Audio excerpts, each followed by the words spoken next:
Hi friends, ಇದು ಮಸ್ತ್ ಮಗ ಚಾನಲ್ನ ಇಂಟರ್ನ್ಯಾಷನಲ್ ಬುಲೆಟಿನ್ ಸುತ್ತು ಜಗತ್ತು. ನಾನು ಅಮರ್ ಪ್ರಸಾದ್. ಜಗತ್ತಿನ 2 ಸೂಕ್ಷ್ಮ ಭಾಗದಲ್ಲಿ ಭೀಕರ ಯುದ್ಧ ಸ್ಫೋಟ ಆಗಿದೆ. ಒಂದು ಈಗ ನೀವು ಮ್ಯಾಪ್ ನಲ್ಲಿ ನೋಡ್ತಾ ಇದ್ದೀರಲ್ಲ, ಈ ಗಲ್ಫ್ ಭಾಗದಲ್ಲಿ, ಇನ್ನೊಂದು ದಕ್ಷಿಣ ಅಮೆರಿಕದ ವೆನೆಜುವೆಲಾದಲ್ಲಿ. ಇದರ ಜಾಗವನ್ನ ಕೂಡ ನೋಡ್ತಾ ಇದ್ದೀರಿ. ಸೀದಾ ಈಗ ಮೊದಲು ವೆನೆಜುವೆಲಾ ಕಡೆಗೆ ಹೋಗೋಣ. ಕೊನೆಗೂ ವೆನೆಜುವೆಲಾ ಮೇಲೆ ಅಮೆರಿಕ ಯುದ್ಧ ಸಾರ್ದಂಗಾಗಿದೆ. ವೆನೆಜುವೆಲಾ ಮೇಲೆ ಭೀಕರ ದಾಳಿ ಮಾಡಿದೆ.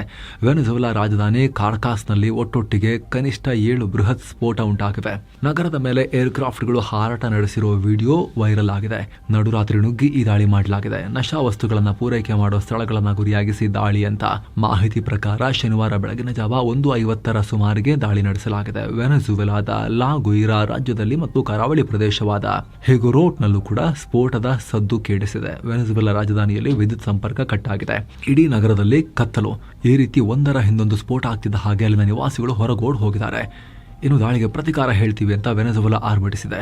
ಅಲ್ಲದೆ ವೆನೆಜುವೆಲಾ ಒಳಗಡೆ ರೆಜಿಮ್ ಚೇಂಜ್ ನ ಭೀತಿ ಶುರುವಾಗಿದೆ ಅವರಿಗೆ. ಅಲ್ಲಿನ ಅಧ್ಯಕ್ಷ ಮಡುರೋನನ್ನ ಕೆಳಗಿಳಿಸೋಕೆ ಅಮೆರಿಕ ದಾಳಿ ಮಾಡಿದೆ ಅಂತ ವೆನೆಜುವೆಲಾ ಸರ್ಕಾರ ಆರೋಪಿಸಿದೆ. ದೇಶಾದ್ಯಂತ ತುರ್ತು ಪರಿಸ್ಥಿತಿ ಘೋಷಿಸಲಾಗಿದೆ.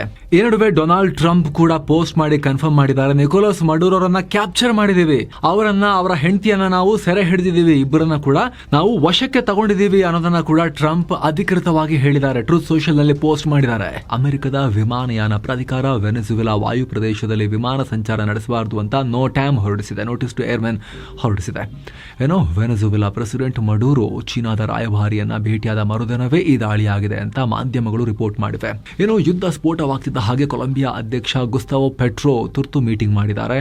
ಈ ಕೊಲಂಬಿಯಾ ವೆನೆಜುವೆಲಾದ ಮಿತ್ರ, ಹೀಗಾಗಿ ಅವ್ರಿಗೂ ಹೆದರಿಕೆ ಶುರುವಾಗಿದೆ. ಸದ್ಯ ಈ ದಾಳಿಯಲ್ಲಿನ ಹಾನಿ ಬಗ್ಗೆ ಇನ್ನಷ್ಟೇ ಸ್ಪಷ್ಟವಾಗಬೇಕು. ಆದರೆ ದೊಡ್ಡ ಪ್ರಮಾಣದಲ್ಲಿ ಬೆಂಕಿ ಮತ್ತು ಹೊಗೆ ಮುಗಿಲೆತ್ತರಕ್ಕೆ ಚಿಮ್ಮಿದೆ. ಇದೆಲ್ಲ ಅದು ಕಂಡು ಬಂದಿದೆ. ಇದು ಈಗಷ್ಟೇ ಬರ್ತಿರೋ ಅಪ್ಡೇಟ್. ಮುಂದೆ ಏನೇ ಬಂದರೂ ಕೂಡ ನಿಮಗೆ ಮಾಹಿತಿಯನ್ನು ತಲುಪಿಸ್ತಾನೆ ಇರ್ತೀವಿ ಸ್ನೇಹಿತರೆ. ಅದು ನಿಮಗೆ ತಲುಪಬೇಕು ಅಂದರೆ ನೀವು ಈ ಕೂಡಲೇ ಸಬ್ಸ್ಕ್ರೈಬ್ ಆಗಿ ಪಕ್ಕದಲ್ಲಿರೋ ಬೆಲ್ ಐಕಾನ್ ಕ್ಲಿಕ್ ಮಾಡಿ. ಮಿಡಲ್ ಈಸ್ಟ್ ನಲ್ಲಿ ಮತ್ತೊಂದು ಭಯಾನಕ ಯುದ್ಧ ಸ್ಫೋಟ ಆಗಿದೆ. ಯೆಮೆನ್ ಮೇಲೆ ಸೌದಿ ಮತ್ತೆ ದಾಳಿ ಶುರು ಮಾಡಿದ್ದು ಪರಿಸ್ಥಿತಿ ಬಿಗಡಾಯಿಸ್ತಿದೆ. ಯಾವ ಮಟ್ಟಿಗಂದ್ರೆ ಯೆಮೆನ್ ಮತ್ತೆ ಇಬ್ಬಾಗ ಆಗೋ ಮಾತು ಕೇಳಿ ಬರ್ತಾ ಇದೆ. ಅರಬ್ಬಿ ಸಮುದ್ರದಲ್ಲಿನ ತೈಲ ವ್ಯಾಪಾರಕ್ಕೆ ಭೀತಿ ಶುರುವಾಗಿದೆ. ಡೀಟೇಲ್ ಆಗಿ ಹೇಳ್ತೀವಿ. ಇತ್ತೀಚೆಗೆ ದಕ್ಷಿಣ ಯೆಮೆನ್ ಕಂಟ್ರೋಲ್ ಮಾಡ್ತಿರೋ UAE ಬೆಂಬಲಿತ southern transitional council STC Saudi ವಿರುದ್ಧ ಗುಟುರು ಹಾಕಿತ್ತು. ಸೌದಿ ಬೆಂಬಲಿತ ಸೇನೆ ವಿರುದ್ಧ ದಾಳಿ ಮಾಡಿತ್ತು. ಇದರ ಬೆನ್ನಲ್ಲೇ ಸೌದಿ ಕೂಡ ದಕ್ಷಿಣ ಯೆಮೆನ್ನಲ್ಲಿ ಏರ್ ಸ್ಟ್ರೈಕ್ ನಡೆಸಿತ್ತು. ಮೇಲ್ನೋಟಕ್ಕೆ ಇದು ಅಲ್ಲಿಗೆ ಮುಗಿಬಹುದು ಅಂತ ಎಲ್ಲರೂ ಅನ್ಕೊಂಡಿದ್ರು. ಆದ್ರೀಗ ಸೌದಿ ಮತ್ತೆ ಜೆಟ್ಗಳನ್ನು ನುಗ್ಗಿಸಿದೆ. STC ಕಂಟ್ರೋಲ್ ಮಾಡ್ತಿರೋ ಜಾಗಗಳ ಮೇಲೆ ದಾಳಿ ಮಾಡಿದ್ದು ಪರಿಣಾಮ 20 ಜನ ಪ್ರಾಣ ಕಳ್ಕೊಂಡಿದ್ದಾರೆ, ಹಲವರು ಗಾಯಗೊಂಡಿದ್ದಾರೆ. STC ಆಯುಧಾಗಾರಗಳನ್ನ ಗುರಿಯಾಗಿಸಿಕೊಂಡು ಸೌದಿ ನೇತೃತ್ವದ ಪಡೆಗಳು ದಾಳಿ ಮಾಡಿವೆ. ಇದರ ಬೆನ್ನಲ್ಲೇ STC ರೊಚ್ಚಿಗೆದಿದೆ.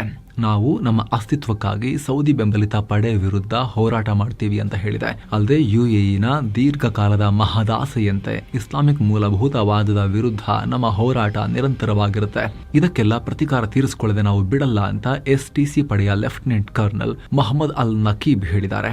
ಅಷ್ಟೇ ಅಲ್ಲ, ನಮ್ಮ ಮೇಲೆ ಇಷ್ಟೆಲ್ಲ ದಾಳಿಯಾಗಿದೆ, ನಾವೇನು ಸುಮ್ಮನಿರಲ್ಲ, ಉತ್ತರ ಯೆಮೆನ್ನಿಂದ ದಕ್ಷಿಣ ಯೆಮೆನ್ನ ಬೇರ್ಪಡಿಸ್ತೀವಿ, ಇದಕ್ಕಾಗಿ ಮುಂದಿನ 2 ವರ್ಷಗಳವರೆಗೆ ಜನಾಭಿಪ್ರಾಯ ಸಂಗ್ರಹಿಸ್ತೀವಿ ಅಂತ STC ಗುಂಪು ಘೋಷಿಸಿದೆ. ಈ ಮೂಲಕ 1967ರಿಂದ 1990ರವರೆಗೆ ಉತ್ತರ ದಕ್ಷಿಣ ಅಂತ ಇಬ್ಬಾಗವಾಗಿದ್ದ ಯೆಮೆನ್ ಮತ್ತೆ ಇಬ್ಬಾಗ ಆಗೋ ಟೈಮ್ ಬಂತ ಅನ್ನೋ ಪ್ರಶ್ನೆ ಮೂಡಿದೆ. ನಾಗರಿಕ ಯುದ್ಧದ ಆತಂಕ ಎದ್ದಿದೆ. ಈ ಆಂತರಿಕ ಕಚ್ಚಾಟವನ್ನ ಇರಾನ್ ಬೆಂಬಲಿತ ಹುತಿಗಳು ತಮ್ಮ ಅನುಕೂಲಕ್ಕೆ ಬಳಸಿಕೊಳ್ಳುವ ಭಯ ಇದೆ. ಯಾಕಂದ್ರೆ ಯೆಮೆನ್ನ ಉತ್ತರ ಭಾಗದಲ್ಲಿರೋ ಈ ಹುತಿಗಳ ವಿರುದ್ಧ ಇಷ್ಟು ದಿನ UAE ಸೌದಿ ಎಲ್ಲರೂ ಒಟ್ಟಿಗೆ ಹೋರಾಡ್ತಿದ್ರು. ಈಗ UAE ತನ್ನ ಸೇನೆಯನ್ನ ಅಧಿಕೃತವಾಗಿ ವಾಪಸ್ ಕರೆಸ್ಕೊಂಡಿದ್ದೀವಿ ಅಂತ ಅನೌನ್ಸ್ ಮಾಡಿದೆ. ನಮಗೂ ಯೆಮೆನ್ನ ಅಸ್ಥಿರತೆಗೂ ಸಂಬಂಧ ಇಲ್ಲ, ಯೆಮೆನ್ ಶಾಂತಿಯುತವಾಗಿರಲಿ ಅಂತ ಕೈ ತೊಳ್ಕೊಂಡಿದೆ. ಇದೇ ವೇಳೆ ದಕ್ಷಿಣ ಯೆಮೆನ್ನಲ್ಲಿ ಸೌದಿ ಬೆಂಬಲಿತ ಪಡೆಗಳು ಮತ್ತು UAE ಬೆಂಬಲಿತ ಪಡೆಗಳ ನಡುವೆ ಹೊಡೆದಾಟ ತೀವ್ರ ಆಗಿದೆ. ಸೊ ಇವರ ಮಧ್ಯಕ್ಕೆ ಹುತಿಗಳು ಎಂಟರ್ ಆದ್ರಲ್ಲಿ ಪರಿಸ್ಥಿತಿ ಇನ್ನಷ್ಟು ಬಿಗಡಾಯಿಸೋದು ಗ್ಯಾರಂಟಿ. ಅರಬ್ಬಿ ಸಮುದ್ರದ ಕಂಟ್ರೋಲ್ ಮತ್ತಷ್ಟು ಹುತಿಗಳ ಕೈಗೆ ಹೋಗ್ಬೋದು. ಹೀಗಾಗಿ ಅರಬ್ಬಿ ಸಮುದ್ರದಲ್ಲೂ ಹೈ ಅಲರ್ಟ್ ಇದೆ. ಆ ಭಾಗದಲ್ಲಿರೋ ಎಲ್ಲಾ ಸೇನೆಗಳು ಅಂದ್ರೆ ಭಾರತದ ನೇವಿ, ಅಮೆರಿಕ, ಚೀನಾ, ಗಲ್ಫ್ ರಾಷ್ಟ್ರ ಎಲ್ಲರೂ ಕೂಡ ಈಗ ಸನ್ನದ್ಧ ಸ್ಥಿತಿಯಲ್ಲಿದ್ದಾರೆ. ತೈಲ ವ್ಯಾಪಾರಕ್ಕೆ ಯಾವುದೇ ಅಡೆತಡೆ ಆಗದಂತೆ ಗಮನ ಹರಿಸೋಕೆ ಹೆಜ್ಜೆ ಇಡ್ತಾ ಇದ್ದಾರೆ. ಈಗ ಆಲ್ರೆಡಿ ಮುನ್ನೆಚ್ಚರಿಕಾ ಕ್ರಮವಾಗಿ ಯೆಮೆನ್ನ ಏಡನ್ ಏರ್ಪೋರ್ಟ್ ಅನ್ನ ಕ್ಲೋಸ್ ಮಾಡಲಾಗಿದೆ. ಇರಾನ್ ನಲ್ಲಿ ನಡೀತಾ ಇರೋ ಪ್ರತಿಭಟನೆ ಕ್ಷಣಕ್ಕೂ ತೀವ್ರ ಸ್ವರೂಪ ಪಡ್ಕೊಳ್ತಿದೆ. ಆರ್ಥಿಕತೆ ಸರಿ ಇಲ್ಲ, ಹಣದುಬ್ಬರ ಜಾಸ್ತಿ ಇದೆ ಅಂತ ಈ ಹಿಂಸಾಚಾರ ಶುರುವಾಗಿತ್ತು. ಈಗ ಅದು 7ನೇ ದಿನಕ್ಕೆ ಕಾಲಿಟ್ಟಿದ್ದು ಸಾವಿನ ಸಂಖ್ಯೆ 10ಕ್ಕೆ ಏರಿಕೆಯಾಗಿದೆ. ಹಲವರನ್ನ ಅರೆಸ್ಟ್ ಮಾಡಲಾಗಿದೆ. ಪ್ರತಿಭಟನೆ ರಾಜಧಾನಿ ತೆಹರಾನ್ನಿಂದ ಇರಾನ್ನ ಉದ್ದಗಲಕ್ಕೂ ಹರಡ್ತಾ ಇದೆ. ಸಾವಿರಾರು ಜನ ಬೀದಿಗಿಳಿದು ಪ್ರತಿಭಟಿಸ್ತಾ ಇದ್ದಾರೆ. ಆಡಳಿತ ಕಚೇರಿಗಳು, ಮಸೀದಿ, ಬ್ಯಾಂಕ್ಗಳ ಮೇಲೆ ಪ್ರತಿಭಟನಾಕಾರರು ಕಲ್ಲು ತೂರಾಟ ಮಾಡ್ತಿದ್ದಾರೆ. ಇನ್ನು ಬೆಂಕಿ ಹರಡ್ತಿರೋ ಪ್ರತಿಭಟನೆಗೆ ಅಮೆರಿಕ ಅಧ್ಯಕ್ಷ ಡೊನಾಲ್ಡ್ ಟ್ರಂಪ್ ತುಪ್ಪ ಸುರಿದಿದ್ರು. ಶಾಂತಿಯುತ ಪ್ರತಿಭಟನೆ ವಿರುದ್ಧ ಇರಾನ್ ಬಲ ಪ್ರಯೋಗ ಮಾಡಿದ್ರೆ ನಾವು ಮಧ್ಯಪ್ರವೇಶ ಮಾಡ್ತೀವಿ, we are locked and loaded and ready to go ಅಂತ ವಾರ್ನಿಂಗ್ ಕೊಟ್ಟಿದ್ರು. ಇದಕ್ಕೆ ಇರಾನ್ನ ಸುಪ್ರೀಂ ಲೀಡರ್ ಆಯತೊಲ್ಲಾ ಅಲಿ ಖಾಮಿನೈರ ಸಲಹೆಗಾರ ರಿಯಾಕ್ಟ್ ಮಾಡಿದ್ದಾರೆ. ಅಮೆರಿಕ ಮಧ್ಯಪ್ರವೇಶ ಮಾಡಿದ್ರೆ ಈ ರೀಜನ್ ಬೆಂಕಿಯಾಗುತ್ತೆ ಅನ್ನೋ ವಾರ್ನಿಂಗ್ ಕೊಟ್ಟಿದ್ದಾರೆ.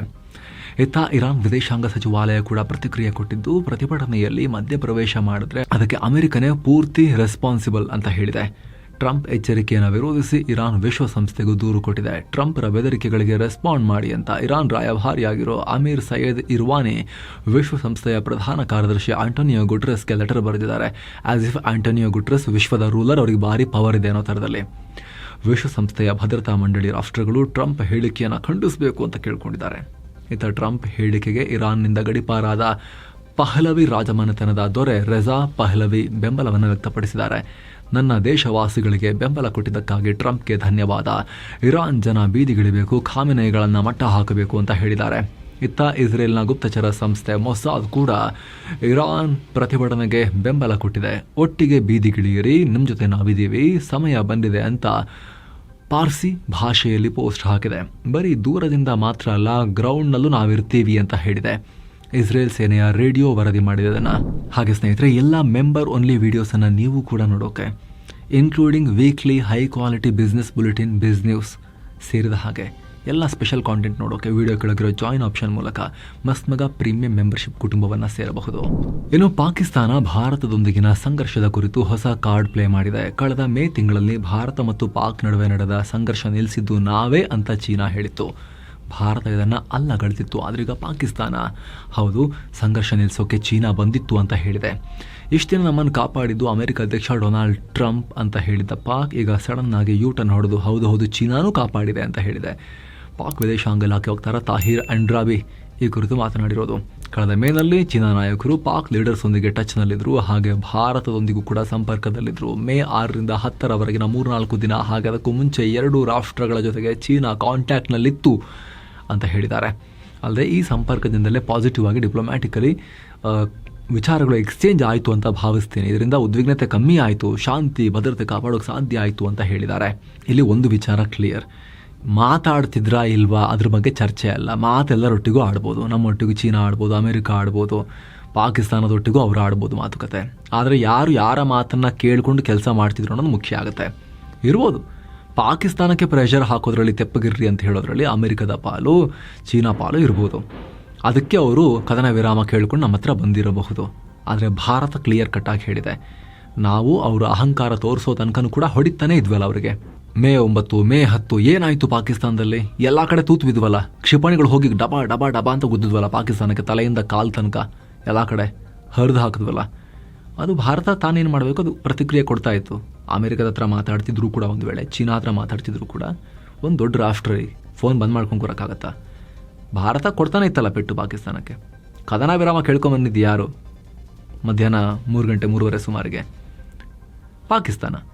ಅವ್ರು ಯಾರ ಮಾತು ಕೇಳ್ಕೊಂಡು ಕದನ ವಿರಾಮಕ್ಕೆ ಬಂದರು ಅದು ಅವ್ರ ಹಣೆ ಬರ. ಅದು ಭಾರತ ಕ್ಲಿಯರ್ ಇದೆ, ನಾವು ಇಂಡಿಪೆಂಡೆಂಟ್ ಡಿಫೆನ್ಸ್ ಪಾಲಿಸಿಯನ್ನು ಫಾಲೋ ಮಾಡ್ತೀವಿ, ಫಾರಿನ್ ಪಾಲಿಸಿಯನ್ನು ಫಾಲೋ ಮಾಡ್ತೀವಿ ಅಂತ. ಏನು ಪಾಕ್ ಮತ್ತು ಬಾಂಗ್ಲಾ ಸಂಬಂಧ ಇನ್ನಷ್ಟು ಗಟ್ಟಿಯಾಗ್ತಿದೆ. 2 ರಾಷ್ಟ್ರಗಳ ನಡುವೆ ನೇರ ವಿಮಾನಯಾನ ಸಂಚಾರ ಕುರಿತು ಮತ್ತಷ್ಟು ಮಾಹಿತಿ ಸಿಕ್ಕಿದೆ. ಬಾಂಗ್ಲಾದ ನ್ಯಾಷನಲ್ ಏರ್ಲೈನ್ಸ್ ಆಗಿರೋ ಬಿಮಾನ್ ಏರ್ವೇಸ್ ಢಾಕಾ ಕರಾಚಿ ನಡುವೆ ವಿಮಾನಯಾನ ಆರಂಭಿಸಿದೆ. ಇದಕ್ಕೆ ಪಾಕ್ನ ವಿಮಾನಯಾನ ಇಲಾಖೆ ಬಿಮಾನ್ ಏರ್ವೇಸ್ಗೆ ತಾತ್ಕಾಲಿಕ ಅನುಮೋದನೆ ಕೊಟ್ಟಿದೆ. ಟೆಸ್ಟ್ ಬೇಸಿಸ್ ಮೇಲೆ ನೀಡಲಾಗಿರೋ ಈ ಅನುಮತಿ ಮಾರ್ಚ್ 30ರವರೆಗೆ ವ್ಯಾಲಿಡ್ ಆಗಿರುತ್ತೆ ಅಂತ ಪಾಕ್ ಏವಿಯೇಷನ್ ಅಥಾರಿಟಿ ಹೇಳಿದೆ. ಇತ್ತೀಚೆಗಷ್ಟೇ ಬಾಂಗ್ಲಾದಲ್ಲಿರೋ ಪಾಕ್ ಹೈಕಮಿಷನರ್ ಜನವರಿಯಿಂದ ಢಾಕಾ ಕರಾಚಿ ನಡುವೆ ವಿಮಾನ ಸಂಚಾರ ಆರಂಭ ಆಗಲಿದೆ ಅಂತ ಹೇಳಿದರು. ಈಗ ಪಾಕ್ ಅಧಿಕೃತವಾಗಿ ಗ್ರೀನ್ ಸಿಗ್ನಲ್ ಕೊಟ್ಟಿದೆ. ಸದ್ಯ ಪಾಕ್ ತನ್ನ ಪಾಕಿಸ್ತಾನ್ ಇಂಟರ್ನ್ಯಾಷನಲ್ ಏರ್ಲೈನ್ಸನ್ನು ಮಾರ್ಕೊಂಡಿದೆ. ಹೀಗಾಗಿ ನೀವೇ ಬಂದ್ಬಿಡಿ ಅಂತ ಬಾಂಗ್ಲಾ ಏರ್ಲೈನ್ಸ್ಗೆ ಅನುಮತಿ ಕೊಟ್ಟಿರೋಂಗೆ ಕಾಣಿಸ್ತಾ ಇದೆ. ಏನೋ ಯಾರ ವಾಯು ಪ್ರದೇಶದ ಮೇಲೆ ಹೋಗ್ತಾರೆ ಅದು ಕನ್ಫರ್ಮ್ ಇಲ್ಲ. ಏನೋ KKR ಟೀಮ್ಗೆ ಬಾಂಗ್ಲಾ ವೇಗಿ ಮುಸ್ತಫಿಜುರ್ ರೆಹಮಾನ್ ರನ್ನ ಸೇರಿಸಿಕೊಂಡಿರೋ ವಿಚಾರ ತೀವ್ರ ಚರ್ಚೆಯಾಗ್ತಿದ್ದ ಹಾಗೆ ಈ ವಿಚಾರದಲ್ಲಿ BCCI ಎಂಟ್ರಿ ಕೊಟ್ಟಿದೆ. KKR ಟೀಮ್ನಿಂದ ಮುಸ್ತಫಿಜುರ್ ರೆಹಮಾನ್ರನ್ನ ತೆಗೆದುಹಾಕುವಂತೆ BCCI ಸೂಚನೆ ಕೊಟ್ಟಿದೆ. ಅಲ್ಲದೆ KKR ಮನವಿ ಮಾಡಿದ್ರೆ ಮುಸ್ತಫಿಜುರ್ ಬದಲಿಗೆ ಬೇರೆ ಆಟಗಾರರನ್ನ ಸೇರಿಸಿಕೊಳ್ಳೋಕೆ ಅವಕಾಶ ಕೊಡ್ತೀವಿ ಅಂತ BCCI ಸೆಕ್ರೆಟರಿ ದೇವಜಿತ್ ಸೈಕಿಯಾ ಹೇಳಿದ್ದಾರೆ. ಮುಸ್ತಫಿಜುರ್ರನ್ನ KKRಗೆ ತಗೊಂಡಿದ್ದಕ್ಕೆ ನಟ ಶಾರುಖ್ ಖಾನ್ ವಿರುದ್ಧ ಹಲವು ಟೀಕೆ ವ್ಯಕ್ತವಾಗಿತ್ತು. ಕಾಂಗ್ರೆಸ್ ಬಿಜೆಪಿ ನಡುವೆ ಸಮರ ಶುರುವಾಗಿತ್ತು. ಅದರ ಬೆನ್ನಲ್ಲೇ BCCI KKRಗೆ ಈ ಸೂಚನೆ ಕೊಟ್ಟಿದೆ. BCCIನ ಈ ನಿರ್ಧಾರವನ್ನ ಬಿಜೆಪಿ ಸ್ವಾಗತಿಸಿದೆ. ಇದು ದೇಶದಲ್ಲಿರೋ ಎಲ್ಲ ಹಿಂದೂಗಳ ಗೆಲುವು ಅಂತ ಬಿಜೆಪಿ ನಾಯಕ ಸಂಗೀತ್ ಸೋಮ್ ಹೇಳಿದ್ದಾರೆ. ಅಲ್ಲದೆ ದೇಶದಲ್ಲಿರೋ 100 ಕೋಟಿ ಸನಾತನಿಗಳ ಹಿತದೃಷ್ಟಿಯಿಂದ ತಗೊಂಡ ಈ ನಿರ್ಧಾರಕ್ಕೆ ಧನ್ಯವಾದ ಅಂತ ಹೇಳಿದ್ದಾರೆ. ಬಾಂಗ್ಲಾದಲ್ಲಿ ಹಿಂದೂಗಳ ಮೇಲೆ ದಾಳಿ ಆಗ್ತಿದೆ, ಹೊಡಿತಾ ಇದ್ದಾರೆ, ಅವ್ರಿಗೆ ಬಿಸಿ ಮುಟ್ಸೋದು ಬೇಡವಾ? ಆಟಗಾರರನ್ನ ಏನಕ್ಕೆ ಸೇರಿಸ್ಕೊತಾ ಇದ್ದೀರಾ?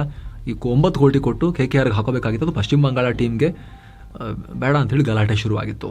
ಸದ್ಯಕ್ಕೆ ಮಾಹಿತಿ ಬರ್ತಾ ಇದೆ, KKR ಕೂಡ ನಾವು BCCI ರೂಲ್ಸ್ನ ಫಾಲೋ ಮಾಡ್ತೀವಿ, ಮುಸ್ತಫಿಜುರ್ ರೆಹಮಾನ್ರನ್ನ ಡ್ರಾಪ್ ಮಾಡ್ತೀವಿ ಅಂತ ಹೇಳಿ ಅವರು ಕೂಡ ಈಗ ನಿರ್ಧಾರವನ್ನು ಕೈಗೊಂಡಿದ್ದಾರೆ. ಇನ್ನು ಅಮೆರಿಕದಲ್ಲಿ ಹೊಸ ವರ್ಷಾಚರಣೆ ಸಂದರ್ಭ IS ಪ್ರೇರಿತ ದಾಳಿಗೆ ಪ್ಲಾನ್ ಮಾಡಿದ್ದ 18 ವರ್ಷದ ಹುಡುಗನನ್ನ ಅರೆಸ್ಟ್ ಮಾಡಲಾಗಿದೆ.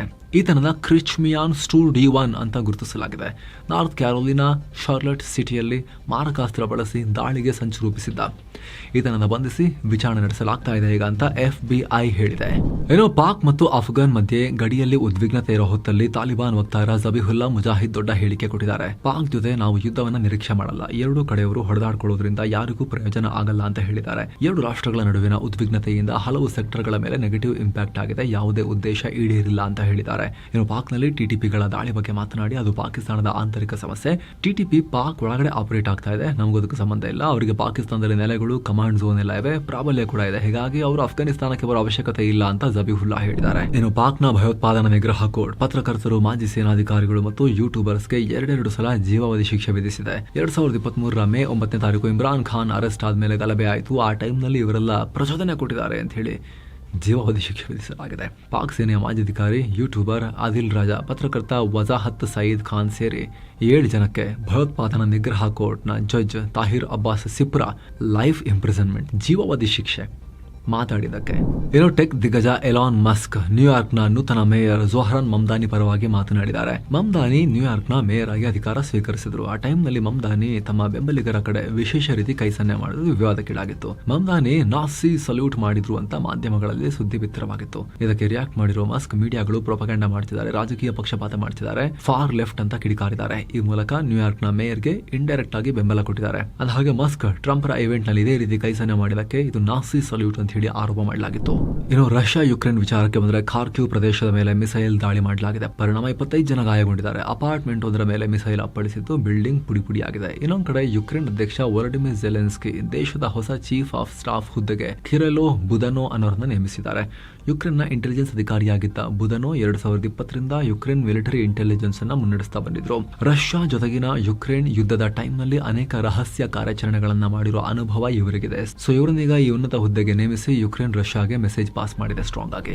ಇನ್ನು ಡೆಮೊಕ್ರೆಟಿಕ್ ರಿಪಬ್ಲಿಕ್ ಆಫ್ ಕಾಂಗೋದಲ್ಲಿ IS ಉಗ್ರರು ದಾಳಿ ಮಾಡಿದ್ದಾರೆ. 14 ಜನರನ್ನ ಹತ್ಯೆ ಮಾಡಿದ್ದಾರೆ. ಒಟ್ಟು 13 ಮನೆಗಳು ಕೂಡ ಸುಟ್ಟು ಹೋಗಿವೆ. ಇನ್ನು ಮೆಕ್ಸಿಕೋದಲ್ಲಿ 6.5 ತೀವ್ರತೆಯ ಪ್ರಬಲ ಭೂಕಂಪ ಉಂಟಾಗಿದೆ. ಪರಿಣಾಮ 2 ಮೃತಪಟ್ಟಿದ್ದಾರೆ. ಸುಮಾರು 50 ಮನೆಗಳಿಗೆ ಹಾನಿಯಾಗಿದೆ. ದೊಡ್ಡ ಟೂರಿಸ್ಟ್ ಹಾಟ್ಸ್ಪಾಟ್ ಆಗಿರೋ ರಾಜಧಾನಿ ಮೆಕ್ಸಿಕೋ ಸಿಟಿಯಲ್ಲೇ ಈ ಭೂಕಂಪನ ಉಂಟಾಗಿದೆ. ಇದೇ ವೇಳೆ ಪ್ರೆಸಿಡೆನ್ಷಿಯಲ್ ಪ್ಯಾಲೇಸ್ ನಲ್ಲಿ ಪ್ರೆಸ್ ಕಾನ್ಫರೆನ್ಸ್ ನಡೆಸ್ತಾ ಇದ್ದ ಮೆಕ್ಸಿಕೋ ಅಧ್ಯಕ್ಷ ಕ್ಲೌಡಿಯಾ ಶಿನ್ಬಾಮ್ ರನ್ನ ಸೇಫ್ ಪ್ಲೇಸ್ ಗೆ ಕರ್ಕೊಂಡು ಹೋಗಲಾಯಿತು. ಸೊ ಫ್ರೆಂಡ್ಸ್, ಇದಾಗಿತ್ತು ಇವತ್ತಿನ ಜಗತ್ತಿನ ಸುತ್ತಾಟ. Thank you so much. ಆಗ್ಲೇ ಹೇಳಿದ ಮಸ್ಮಗ ಪ್ರೀಮಿಯಂ ಮೆಂಬರ್ಶಿಪ್ ಅನ್ನ ಆಸಕ್ತ ವೀಕ್ಷಕರು ವಿಡಿಯೋ ಕೆಳಗಿರೋ ಜಾಯಿನ್ ಆಪ್ಷನ್ ಮೂಲಕ ಸೇರಬಹುದು. ಆನಂತರ ಎಲ್ಲಾ ಮೆಂಬರ್ ಓನ್ಲಿ ಕಾಂಟೆಂಟ್ ನೀವು ನೋಡೋಕೆ ಶುರು ಮಾಡಬಹುದು. ಮತ್ತೆ ಭೇಟಿ ಆಗ್ತಿರೋಣ. ನಮಸ್ತೆ.